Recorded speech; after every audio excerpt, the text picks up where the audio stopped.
This program provides information to help you stay healthy, happy, and full of vitality so you can contribute at the highest level to your family, friends, church, and community. I start each show with a disclaimer. It is important that you contact your healthcare provider before implementing anything I may talk about. Good morning. Welcome to Healthy Living. I am your host, Dr. Richard Betts. It is that time of year where sunshine decreases and we tend to spend more time indoors. Now, the weather gets cold and unpleasant. This is also the time of year for colds and flu. Today's topic is how to protect yourself from cold and flu season. Excuse me.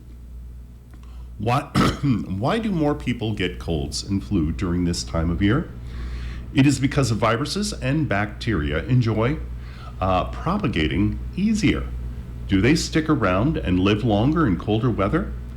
Although these may be good questions, and some studies have been done on these very questions, it is my opinion that these studies are flawed, and I'll explain why I believe this to be true as I discuss the cold and flu season and how you can protect yourself. So, I'm going to discuss the number one reason I believe a lot of people do get a cold and flu during this particular season. In my opinion, this is known as the sugar season.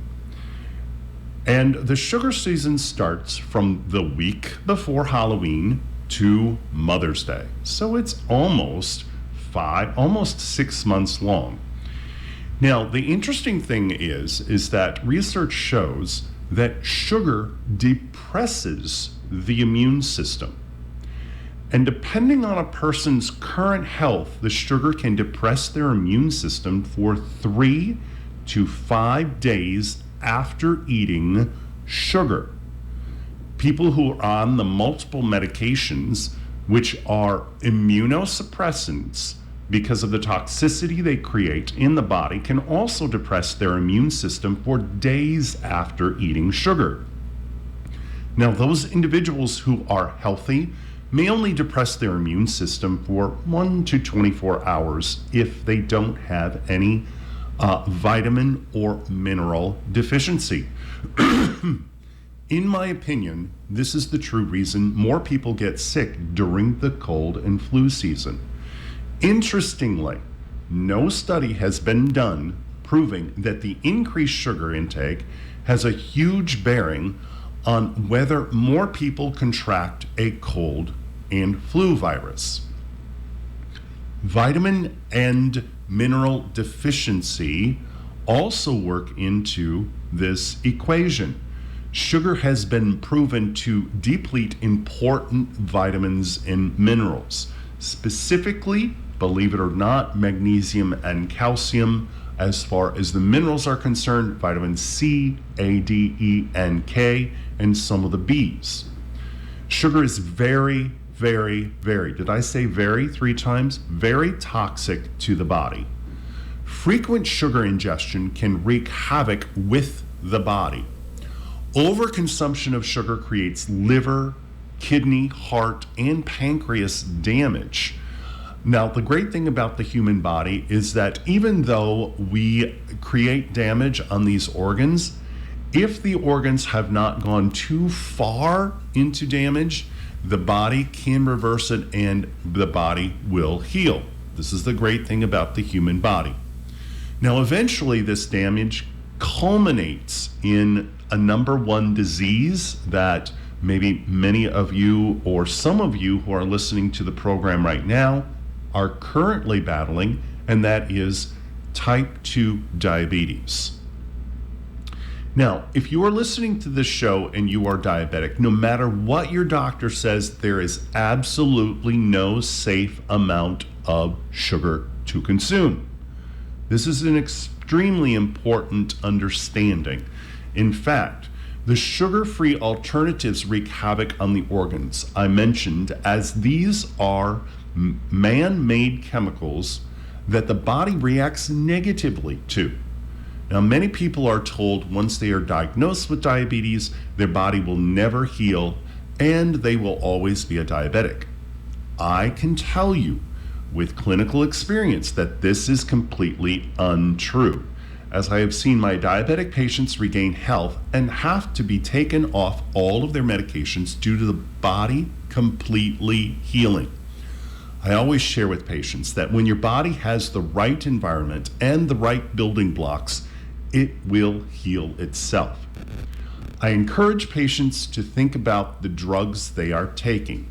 I ask them, don't you think if the drug was working, that the disease would go away and you would no longer need the drug? Their answer is always the same. Yes, but my doctor told me I would have to take this medication for the rest of my life. Why don't doctors work on guiding patients to get off drugs? This is an excellent question, and to this day, I know the answer, but that's a topic for another radio show. This should be the primary focus, which is to use a drug until the patient has been guided to change their lifestyle and the body heals. This unfortunately does not happen in modern Western medicine. However, there are doctors like myself who practice functional medicine, which makes recommendations and guides the patient to change their eating habits and lifestyle, and the results are the body heals itself beautifully. Now, the studies where the virus hangs around longer in colder weather I mentioned earlier, none of these studies actually addressed sugar intake or medication intake and compared them to people who don't take any medications or people who don't consume excess amounts of sugar. It is my belief and understanding that high sugar intake during the sugar season is the primary reason we see a huge uptick in colds and flus. Viruses are always present, even during the summertime. Viruses never go away. Don't let anybody tell you any different. It doesn't make any difference what the virus is or what the bacteria is or what the parasite is. They're around all of the time, all year long.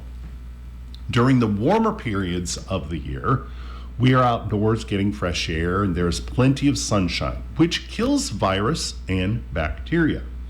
Some studies show that during the days with more light and warmer weather, the body makes more vitamin D.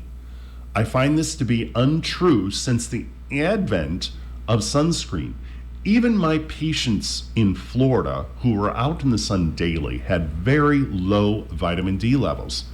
Unless you are out in the sun with no sunscreen, vitamin D doesn't get produced. Let me say that again. Unless you are out in the sun with no sunscreen, vitamin D does not get produced. Sunscreen stops the UVA and UVB rays getting to the cells that produce vitamin D. Anybody who is telling you differently doesn't understand what the UVA and UVB rays are supposed to be doing on the cells that produce vitamin D. Here in the Midwest, you need to make sure that your doctor checks your vitamin D. This is extremely important. Every single time that you go into for your yearly or 6-month checkup, make sure that your doctor is checking your vitamin D blood level. And this level should be no lower than 50. Now, in most tests, the reference range low starts at 30. I can tell you that if your blood is lower than 50, it is actually decreasing your immune system significantly. Not only that, but vitamin D is important for many other metabolic reactions in the body. One of those happen to be weight loss. So if you're hanging on to a little weight, a lot of weight, or you're morbidly obese, most likely your vitamin D level is in the tank and you need to increase that. But as I said, make sure that you get to a doctor that's actually going to do that vitamin D hydroxy test so that you know exactly where you're at. Because We can't do something and try to change something unless we know where we started. So then we can see, okay, how much more vitamin D between this time, the last test that I have, and now did I do? And whether or not it's helping as far as what you've decided to do differently. I will tell you, since moving back to the Midwest and testing hundreds of patients, vitamin D, in vitamin D, 1 or 2 had vitamin D levels 50 or greater. More were in the teens to high 20s. So out of the hundreds of patients, I've only seen 1 or 2 patients having it 50 or above. The rest are not in optimal immune range. This is one of many reasons people get sick and diagnosed with different diseases, as vitamin D is extremely important in so many metabolic reactions to maintain health. Now that you know sugar is a huge determiner of getting a cold or flu, you can probably guess that one of my recommendations is to stop excess sugar intake. I know that some of you are listening to this program and you get your water from drinking pop or soda. If you are doing this, you are dehydrated, so much so that most likely you have been diagnosed with multiple diseases and are on multiple medications. And shame on your doctor for telling you to drink just fluids, when in reality, he or she should be telling you to drink water. The body doesn't need, the body doesn't need sugar-laden pop or soda, tea, coffee, alcohol, milk, lemonade, or other liquid. It needs water. I'm going to say that 3 times. It needs water. It needs water. Most patients that come in with some sort of disease state into my practice are often dehydrated. Now, they may not think they're dehydrated, but I do blood tests that show differently. And yes, you can actually do blood tests that show how hydrated or dehydrated or inflamed the body is. The liquid that you are ingesting that is not water will use the little water that's in that liquid that you are drinking to try and flush out all of the horrible toxins you have ingested in the liquids. There is nothing good in pop and soda, and when I see individuals pushing their cart out of a grocery store with bottles of Coke or Mountain Dew or Pepsi hanging on the sides, I am saddened, because I know those individuals feel sick and tired. I can see they are having trouble walking and they are overweight or obese. This way of life doesn't give them enough energy to positively contribute to their family, friends, church, and community. Most struggle daily to do anything. And for those of you who are listening, you know family members or friends who say, oh, I can't drink water, or I don't like the taste of water. You know who I'm talking about. Those people are not the epitome of health, for sure. If you are drinking soda or pop and you want to not have to deal with the cold and flu, stop drinking this horrible disease-creating slurry and get your health back. I mean, just by removing pop, it's going to increase your body's ability to heal itself and ward off any kind of virus or bacterial infection. So how do you protect yourself from getting a cold and flu? Well, that's a good question. Most websites now will tell you one of the major things is wear a mask. I cannot tell you how untrue this is. This is not true at all. So I'm going to give you an analogy.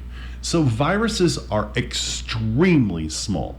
Okay, so we're getting into the winter season, and pretty soon we're going to start seeing snow fences go up. We know what those look like. They're those orange things.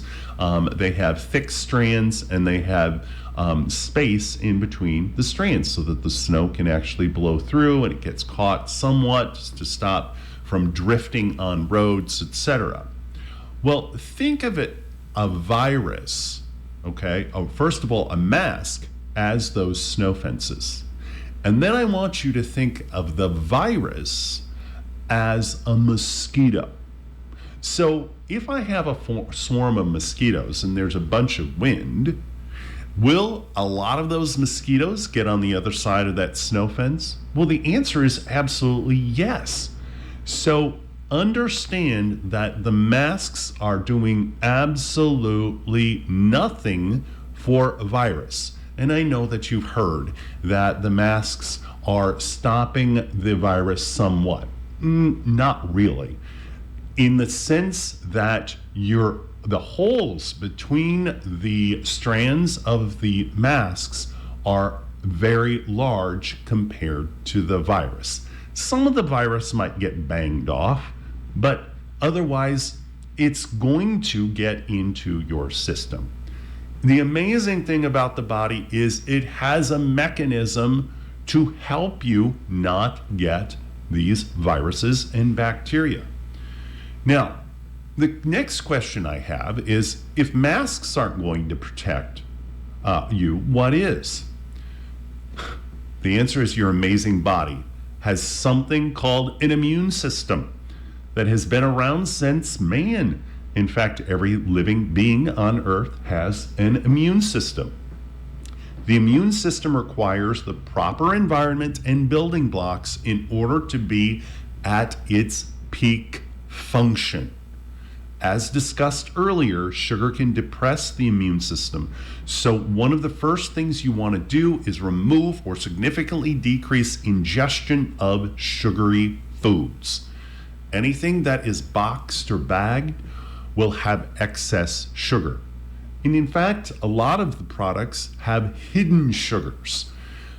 Things like cookies, cakes, and desserts all have excess sugar. And we're coming into the holiday season, and we're baking all of these cookies, cakes, and desserts. So our sugar is going to be added. So you have to make sure that you decrease the amount of sugar that you're taking in. In reality, I do not like to see people eat more than 3 teaspoons of sugar per day.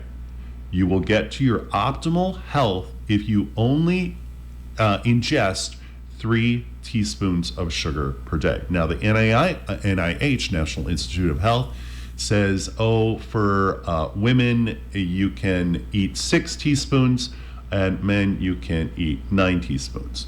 The interesting thing is the World Health Organization says that we can eat upwards of 30 teaspoons a day.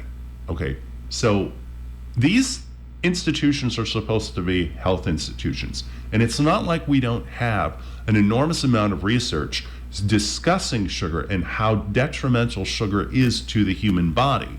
So why are these institutions allowing us to eat all of this sugar?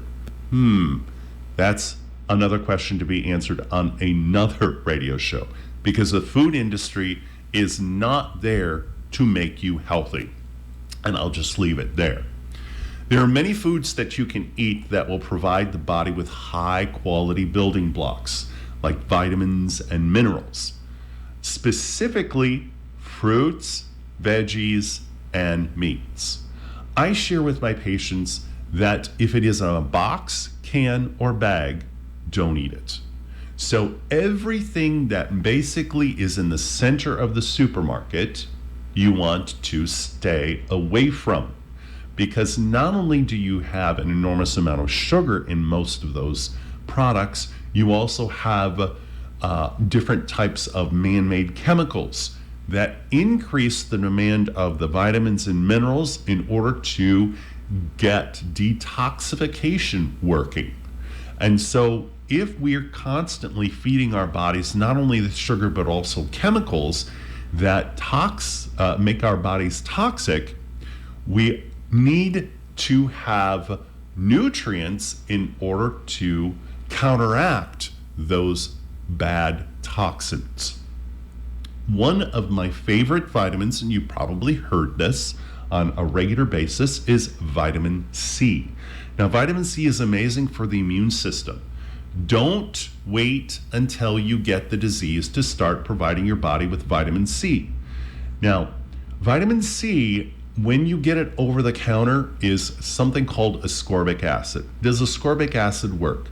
Yes, to a point. It doesn't work as well as the full spectrum of vitamin C. Think of ascorbic acid as one piece of the pie of the entire vitamin C compound. Now, the best way to get your vitamin C is going to be eating foods that are high in vitamin C. So instead of taking a vitamin C supplement, because most of the over-the-counter vitamin C supplements have added chemicals to it, and remember, some of these chemicals are detrimental to your overall health. So start by eating foods that are high in vitamin C, like citrus fruits.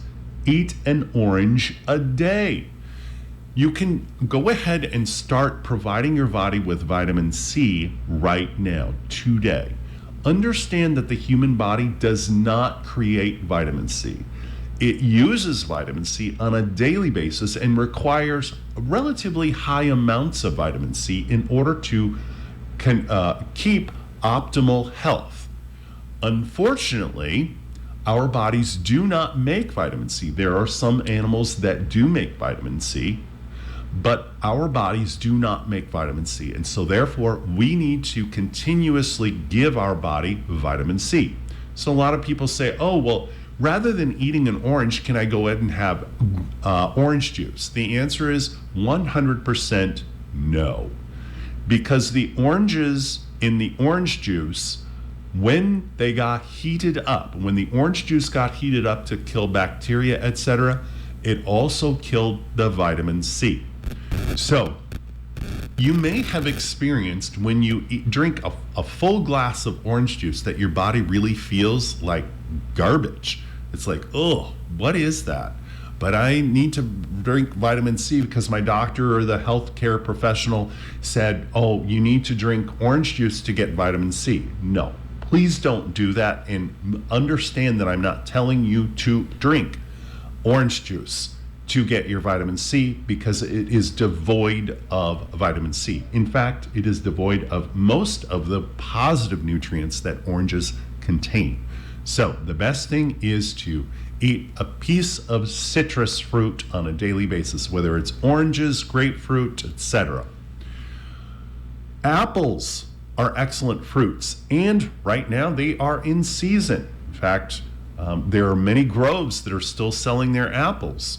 The old adage, an apple a day keeps the doctor away, is extremely true. It is a packed powerhouse of excellent nutrients for your body. Another great choice is green leafy and brassica veggies.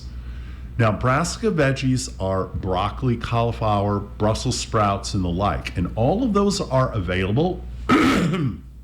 Right now, we have because we're in harvest and we're still getting fruits and veggies from the southern United States. So incorporate that. Now, a lot of people say, well, I can get these in cans or jars. Is that good? The answer is that the vitamins, once again, it has to be heated up. Once a food is heated up, it becomes less vitamin positive, okay? It still has the minerals, but the vitamins are dead. They're no longer there. So when I say meats, I do not mean prepared meats like lunch meat or packaged meats, as these have a bunch of life-sucking chemicals and will increase your chances to getting the cold or flu. Excuse me, I have a frog in my throat. You need to prepare meat. In fact, a good hearty meat stew that is cooked for a long period of time with the bones still on the meat is going to give you amazing nutrients that will ensure your body has what it needs in order to ward off a cold or a flu. It's amazing the amount of nutrients and vitamins and minerals that are found in meat that are extremely beneficial for the human body. You should be getting most of your vitamins and minerals from whole foods. However, if you are not, then you may need to supplement. Now, most over-the-counter supplements, as discussed earlier, are very poor quality because they add different chemicals. I don't know about you, but if you read the ingredients of some of these supplements, there is one that seems to be used on a regular basis. And that happens to be by the name of, I'm going to have to remember the name. 1 second. But let me continue. As a doctor, I have access to supplements that are very high quality. These supplements are not accessible to the general public because they are so potent that the companies want the doctor to take full responsibility of what their patient needs. The supplements I provide, my patients get results in a very short period of time. This is of great benefit to the patient and doctor. Now, the number one most important nutrient that you must give your body in order to stay healthy is water. You should be drinking half your body weight in ounces per day if you are a couch potato. If you are up and running and doing things, you need to drink 10 to 20 ounces above half your body weight in ounces. So an example of a 200-pound person will drink 100 ounces of water if they are couch potato, or 110 to 120 ounces of water if they are active. So the number one thing that you really need is air. This is really important. If you go without air for a minute or two, guess what? You die. Then the second most important is going to be water. The third most important is food. If you incorporate these small recommendations, you will see a significant increase in your amazing body's ability to ward off cold and flus. I did remember the ingredient that are in some of the nutritional supplements, and it's called titanium dioxide.